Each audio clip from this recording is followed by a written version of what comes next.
Hey guys, this is Mystical Storms here, back with chapter 10.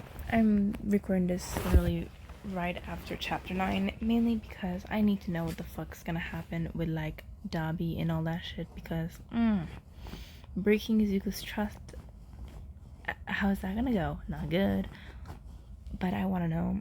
So I might not finish this chapter all in one sitting, so if the quality changes like halfway through, it's probably because I just kind of stopped halfway through after I see enough for the rest of the night, just because I need to get to bed in like minimum 20 minutes. I want to be in, like lying down, lights off, just asleep, since it's gonna be 1:30 a.m. in 20 minutes. So yeah, so let's get started right away so we can get this done as soon as possible. Also, I love how inside of notes the author wrote just dun dun dun.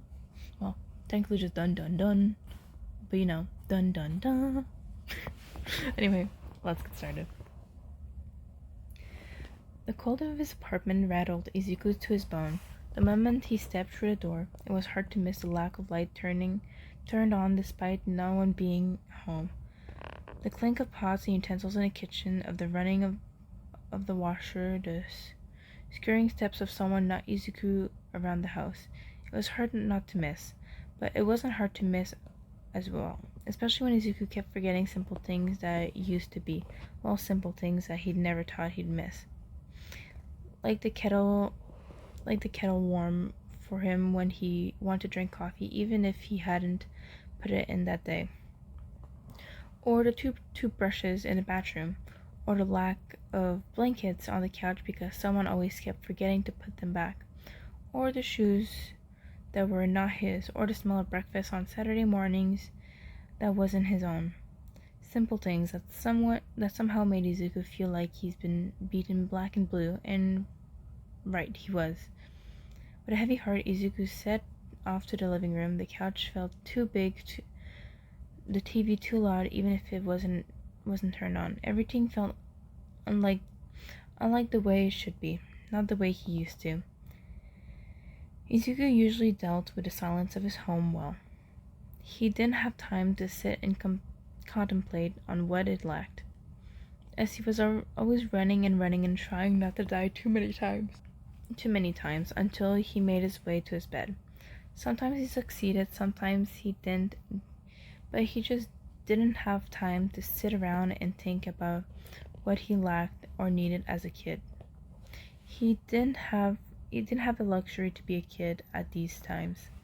Didn't have the time to think. Unfortunately for him, his mind didn't care that he didn't have time. Ringing filled his ears and blacking out every other moment. He was far too used to oncoming panic flooding in his senses to be surprised, but someone who didn't feel the need to crouch or clutch his head, didn't have the need to pull his hair until the pain drowned out the ringing. Izuku just stared ahead at the blank TV, the ringing not stopping for a moment. By the time he'd gotten back tonight, or rather this morning, the sun was almost up. Gentle sunlight streaming into the gray apartment, reminding Izuku that the world didn't stop for him.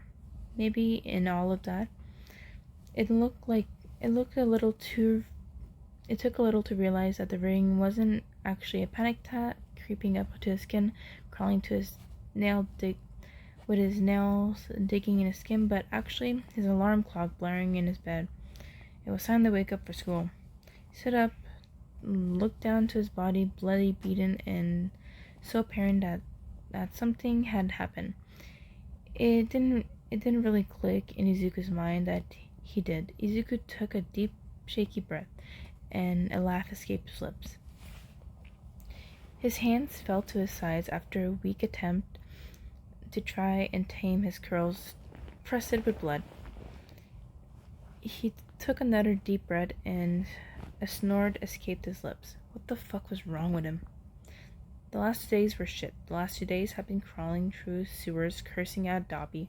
The last 2 days had been wishing he could just ask for help, or maybe it wouldn't, because what good would it be to what good would help bring? It was too risky to even consider that. Wasn't he Yami, the most feared uprising villain of the underground? Wasn't the kid who spat police in the face and told Aizawa Eraserhead to fuck off? Yeah, he was. He was a villain. The villains didn't ask for help. Villains choose this, so what good Izuku was doing thinking he was right to ask for help. No tears flowed down his cheek. He just started laughing, full-on belly laugh that would have been his first warning sign, one of many that he was bound to snap. The last 2 days started with the buzz of his phone, and it was more. Izuku can remember. The alerts from Jiren, the man wanted to talk, which essentially wasn't anything too bad in Izuku's opinion. Only harmless meeting under the roof of some lousy restaurant drinking cheap coffee. Izuku had sat down expecting nothing more than information on Shihisaikai, maybe a demand from them to hurry the fuck up. Izuku had been neglecting his job a little. Or maybe a lot.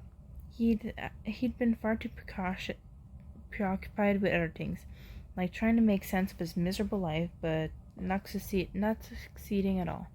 Perhaps conversations would have him going back to planning, even if it was stressing out about the cheap foundation he got to cover his freckles when Jiren mentioned grabbing coffee. Contrary to popular belief, Jiren had only smiled at him and said one ominous thing that Izuku hoped he'd never hear again. Be careful, Yami. Which was not creepy at all. Not at all. But Izuku narrowed his eyes at the man who took a sip of coffee. Izuku sighed, but sighed. Must they do this every time? Of who? He didn't ask why. He didn't wonder what the man meant, because he always had to be careful whenever he wanted or not, whenever he had any prior warning. But Jiren had gone out of his way to warn him he should listen. Best if he had to name names of people who wanted to hurt him. He wouldn't be surprised if there would be too many to list. But Jiren's answer had Izuku wondering if he made a mistake at one point in his villain career. Apparently, he had missed a major red warning flag. Despite being a whole-ass miserable kid himself, somewhere a waving flag thrusted right into his face. But somewhere along the line he brushed it off. Stupid of him. But also very in character of him to just jump headfirst into danger, then think later. Even if he was supposed to be smart and calculated, all possible outcomes may have made everyone believe that he did that, when in reality, his lack of thinking when coming with a decision on the spot had put him in many unwelcome situations. Friends aren't always who they seem to be. He gave another creepy smile of his, and Izuku had to wonder if the man was talking about himself, but they weren't friends, just partners. Then the suspicion immediately settled on Dabi. They were friends, that was true. They were friends for almost 2 years. Izuku trusted Dabi, kind of. A lot with his life, maybe a little less than his plans, and even less with his identity, but trust was a vague thing. It spanned from, I'm gonna kill you if you ever find something about me, but I can allow you to keep me close to everything I am, and I entrust to you, and hope you don't use it against me, kind of thing. Izuku stood with Dabi somewhere in between all those. A fine line, as he once said. Surprisingly, his next suspect was Endeavor. Once again, they weren't friends, not business partners, nothing. But he'd met the man enough to know more about him than some of his classmates. He spent the last 3 years learning wit.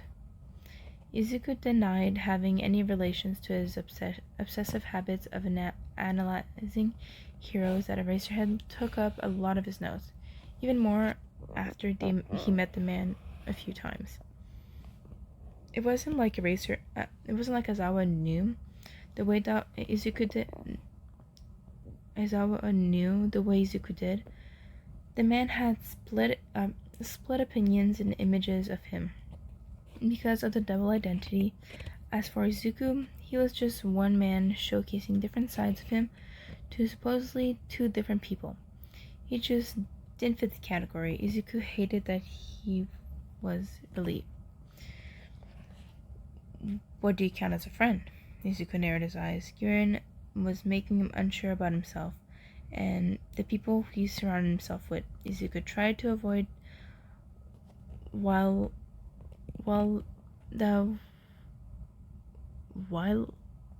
dealing with his job. It only led to getting hurt or dying or anything that came up after because he couldn't. At one point in time, Izuku had stopped redeeming himself that he couldn't die and just acted like an ignorant shit. Maybe that would stop him from breaking a piece of himself every time he committed. As for you to figure out. Girin finished his coffee, calling the server over for another coffee, throwing a sweet smile at the server. Izuku almost gagged at the girl's giggle. At the girls giggling. Listen, Girin, I appreciate your warning and all, but if you're going to warn me or whatever, stop being a cryptic dipshit, he hissed, pulling his mask after finishing his own cup. Such language for a young man, Yami. Izuku rolled his eyes. Who was Girin to talk about corrupting such a youth as him? Flirting in front of a kid, no less.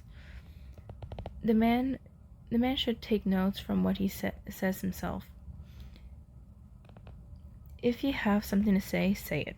Izuku didn't want to play games. Girin had nothing more to tell him, something of importance. Then Izuku was off. Out of here and out of sight. He didn't miss the way some patrons were eyeing him, especially the moment he took off his mask. That was risk, but trying to keep it on at a restaurant seemed to be more on the rundown bar than anything would draw unnecessary attention towards him. Also, would alert people he had something to hide it. He did, but oh well. Cheap foundation it was. Nothing at all, Yami. Jiren grinned as Izuku fished some money out of his pockets, gently placing on table. He never got why they always slammed it down in the movies. Only that letting a particular hero know two sides of you might backfire. Izuku stilled, his hands resting on the placed money, eyes glistening under the soft light of the room. He took a deep glance up at Jiren. How? What do you mean? He mumbled.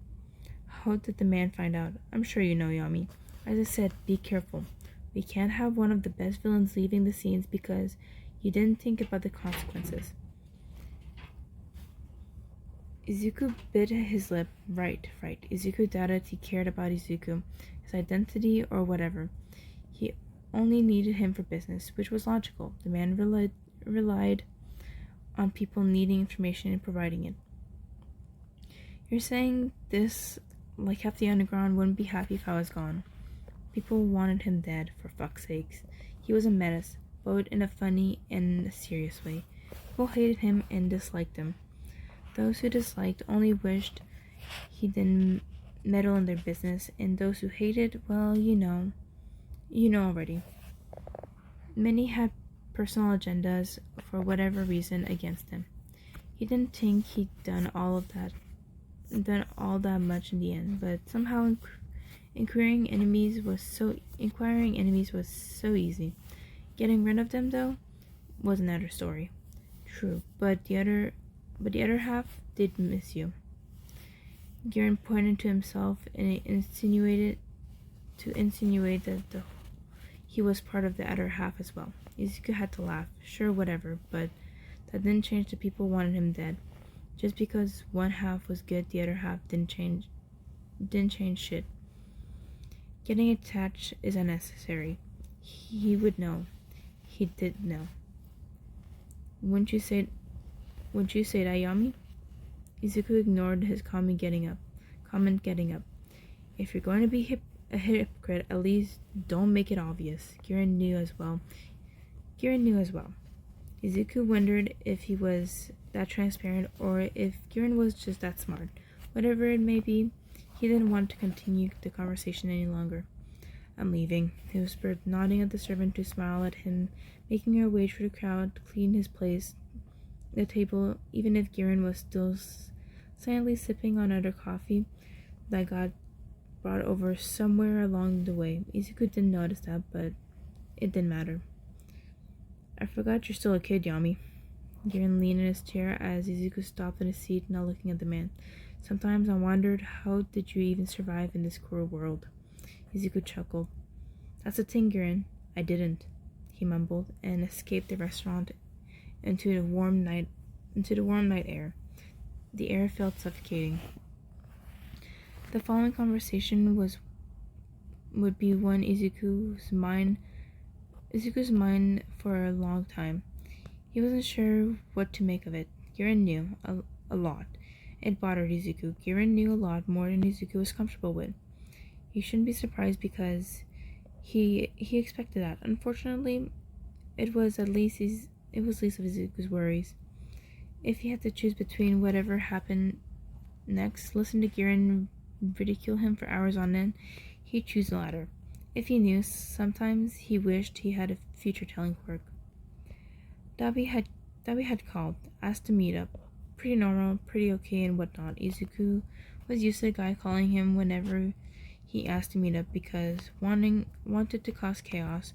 More often than not, Izuku was very down doing some simple vandalism to burn excess energy off. And yet, he'd been so tired these days that he had half the mind to refuse Dabi. Wanted to say no and just go home and lay in his bed just for a bit. Remember to set an alarm for school and answer any texts Shinzo had sent him in the time span he was out as Yami. Never risk opening them whenever he was out. If someone was spying on his phone, he pretty much would put his friend in danger, so he waited. But Dabi insisted on meeting him, which sure rang some bells in Izuku's mind. Because if they were meeting up, it usually is Dabi's apartment to choose a random location. It was usually Dabi's apartment to choose a random location to set out to, but this time Dabi said he already had an idea where to go. Ding, ding, ding. Warning number 1. Izuku was too tired to care. He was just tired because Dabi already had an idea. If Dabi already had an idea where to go, then fine by him. He wouldn't have to think too much. Goodness, he needed a break. Merely 5 hours after talking to Dabi on the phone, when the sky was starting to be written, Izuku fucked up. Oh well. 24 hours later, he definitely knew he fucked up. Warning number 2. That it took a whole day to realize the shit he got himself into. It's no biggie. Dabi told him that he actually heard some guys talk about another potential job. Izuku tried to reason with himself that he didn't need the job because he had so much money. Now he would be fine for a while, and yet he was curious. He didn't think like usual and set himself up. He only knew. Where did you hear? He asked the moment they met up. No time to waste. He got as much information as he could for the potential meetup. It didn't sound interesting enough. He just take Dabi up on his original plan to burn something down. I remember, probably around 2 days ago. Dabi shrugged. Looked like he was bored out of his mind. Izuku hummed. 2 days. I see. 2 days would have been long on Dabi's part. He was usually impatient and would tell Izuku immediately. Why would he wait? Izuku flicked his gaze to his friend, who didn't look at him since the moment they met once. Why didn't you tell me sooner? Just didn't. He shrugged again. Izuku flicked his gaze around the alleyway that they were walking through. He caught the name of the street. Wasn't this a dead end? Okay, he mumbled. He seemed nervous. He tried to follow the light, but Dobby's shoulder rose slightly before dropping. Was he paranoid? Could trust Dobby, right? Kieran was only messing with him, right? I'm not. Dobby? He tried again. He was just so damn tired. Yeah? Dobby stopped before turning to look at Izuku. I can trust you, right? Izuku stared at him. How he wished he'd gotten his bat tonight. Just a small Aussie knife in his pants pocket. One that had him enough before. He seemed so little now. Dobby? Izuku tried again. When Dobby said nothing, opting to stay silent, his gaze flickering somewhere behind Izuku. I'm sorry, Yami. He gazed, tight smile, his scar stretching in a somewhat unpleasant way. For what? No hard feelings. You'll be alright. Dobby reassuring him, putting his hand on Izuku's shoulder briefly before slipping it away. For all his capabilities to notice people around him, he failed miserably here. Dobby? He blacked out. Aizawa stumbled into Tsukashi's office. In such familiar manner, his legs almost tanged on each other. He had rushed as fast as he could as soon as he was free, worry deep in his heart. Yami just couldn't sit still. Hisashi followed closely behind him to come along this time. His worry was far too great for the little information he had on the case, on the children. Aizawa couldn't really say no when his husband put his foot down and told him he wanted to help the kids, even if he didn't know them as much as Aizawa did. Hisashi had a point when he said he was a hero. If he knew someone was in trouble, he would help regardless of personal interest. Aizawa did the same after all. 12 hours later, after Tsukashi called, both of them were at Tsukashi's office. The detective still looked at it like he slept here. The bags under his eyes could easily rival Aizawa's own. He flicked his gaze to the other man sitting in a couch, the corner of the room, looking like death. Pale and skinny, he screamed a frail man, but his height was nothing to laugh at the moment he stood up, as Aizawa closed the door behind him. What's the situation? Glad to see you, Aizawa and Yamada too. Sit down, please. This will not be a light topic to discuss. Tsukashi stood up to shake both their hands, gesturing to the chairs, his face pulled into a frown. Also, this is Yagi Toshinori. He's my friend. He's a friend of mine. He has met Midoriya before, hence I called you. He gestured to the tall man who greeted them with a soft smile. After another round of handshakes, brief introductions, Tsukashi sat in his chair with a long sigh. What's the matter with the little listener? I have a theory to believe Yami and Izuku are the same person. Aizawa paused. Yami and Midoriya are the same person, running around, getting injured, drinking energy drinks while hanging on rooftops at midnight. Same kid who said to leave him alone the next day said he admired Aizawa, the same kid. Come again? Hisashi squeezed his arm, but he barely felt it. Midoriya Izuku and Akatani Mikumo are... I heard you the first time, Aizawa sighed. This was ridiculous. Shut up, be nice. I'm sure we're all quite shocked after Tsukashi's theory, Yagi flashed. Then another smile, which didn't settle the swirled nerves in Aizawa's stomach, and only made it worse overall. On what basis it's made? They can blindly accuse Midoriya of being a villain with crimes of 2 years lying under his belt. It was ridiculous. What was Tsukashi thinking? Well, Yagi had met Izuku before the whole fiasco with Yami started to go down. Before you met Midoriya too. Aizawa flicked his gaze to Yami, who sat with a shoulder hunch, his eyes forever shadowed in a way that showed the wear and tears of years on the man. I don't think the timeline is that relevant, Tsukashi, Yagi murmured at a sigh escaping his lips that screamed tiredness and regret. As if the topic was heavy to him, who exactly was he to Midoriya? What the detective is trying to say is that I met Midoriya and had a conversation with him, and his career came up at some point. Wait, quirk? As I remembered Midoriya seeing apparent lack of quirk on the kid, just like Akatani. His quirk, isn't he quirkless? Hisashi raised the question. His husband only knew the basis, but then it should be obvious enough that something isn't adding up.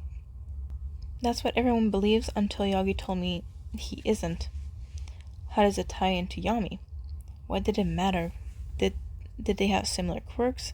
There's no basis to structure such accusations against Midoriya. Many quirks could be mistaken as similar these days, but many people on the earth there is where similar quirks weren't uncommon. Take elemental quirks, for example. Well, remember the tug we captured not too long ago?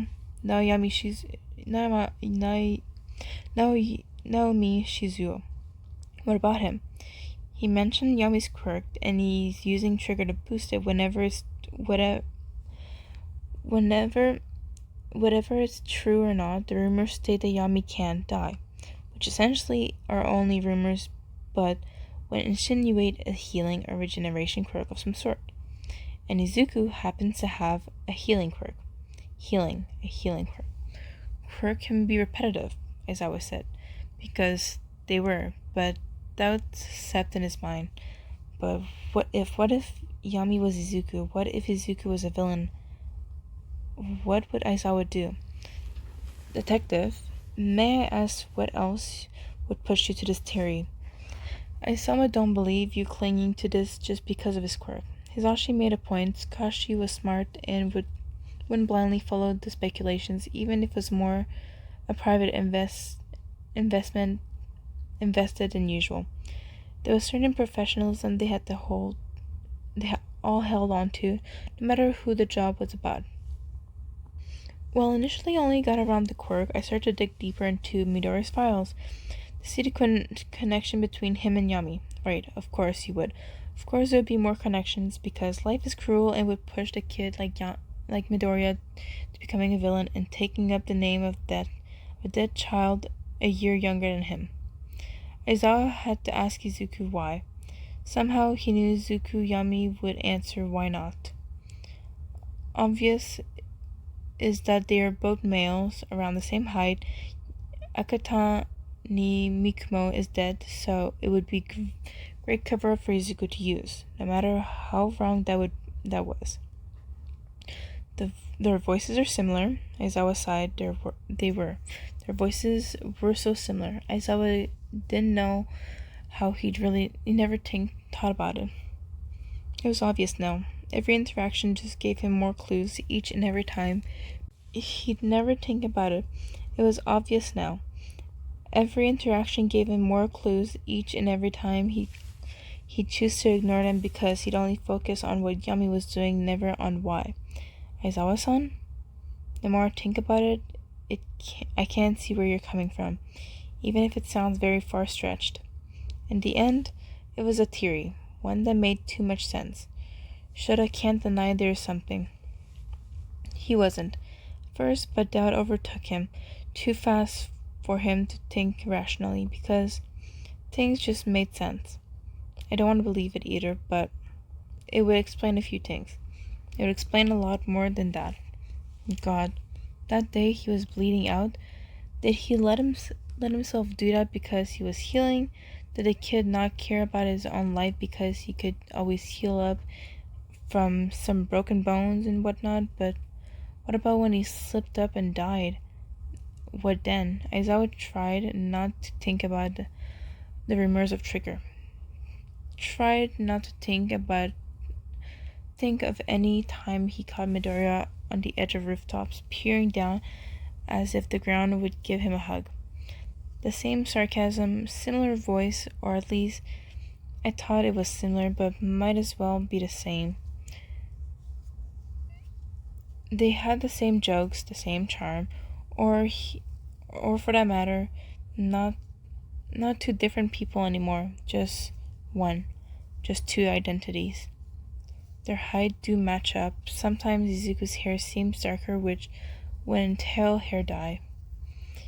He most likely changes appearance with simple things. Hair dye for hair, obviously. Colored contacts. Did he wear the mask to cover his freckles?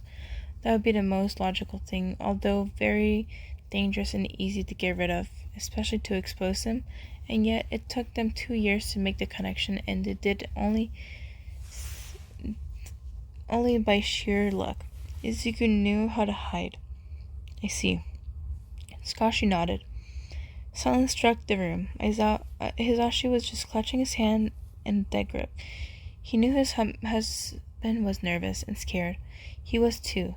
Scared for what would happen to the kid if it's not like he lost all of his skills the moment they found out, or at least speculate things, because it was nerve-wracking knowing the kid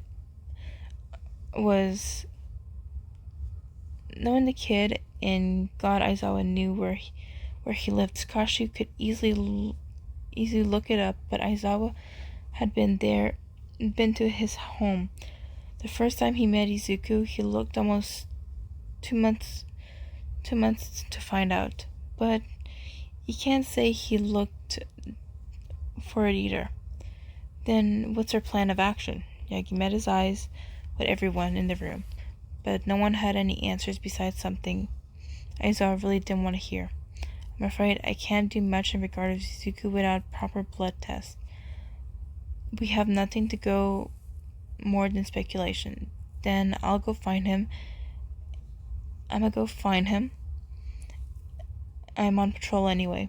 He stood up, startling Hisashi, who took after him right after. Shut up, wait! Hisashi gave him a small smile, and Aizawa closed his eyes. Izuku would be fine. What now? Yagi stared at the door open. We wait. No one dared to say their worst fears or of being too late to save the boy. Well, I want to read more, but I can't because I gotta go to bed. I read more than I planned, and I kept stopping. Sorry about the noise in the background. The mice kept running inside the fucking vents and shit. I tried pausing it, but it was hard. And I keep yawning, so I'm sorry about the yawning. So you're gonna just have to wait till the next time for this. Anyway, I'm gonna be posting these tomorrow because it's too late for me to upload them now and just edit them real quickly. So, cause my editing is just putting an image and a sound together, but at the same time, by the time it extracts and like get all that shit and downloads, it takes forever, and it's just, yeah. Anyway, I hope you guys have a good day, night, evening, whenever, wherever it is, and I love you. Bye.